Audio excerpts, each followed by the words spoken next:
بسم الله الرحمن الرحيم. magacaygu waa Khalid.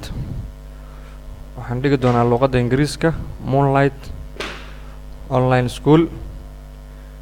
haddaad rabtid insha Allah casharada inaad la socotid waxaa laga rabaa inaad qalin iyo buug haysataa 30 daqiiqan maalintii aad qondaysataa meel habboon oo qayli lahayn aad diyaarsataa buuggaasna aad daa'intaa oo hal buug aad casharada dhan aad ku qortaa ilaa uu ka buuxsamaa.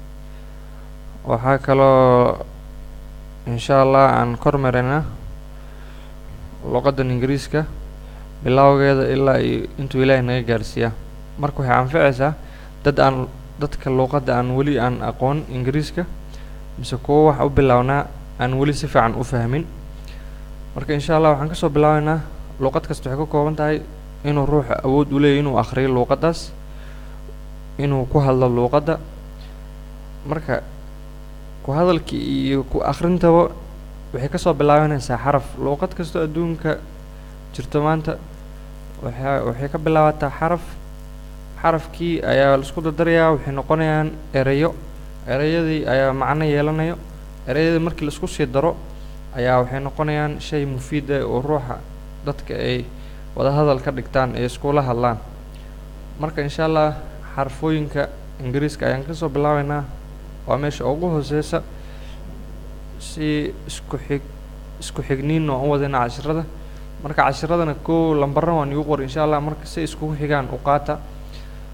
tan kalena waxaa weeye luqadda waxay u baahan tahay inaad isjabiso ood practice garayso ood muraajacayso su-aalooyin iyo markaan kolba cashar dhigo su-aalooyin ayaan insha Allah niisoo diyaarinayaa.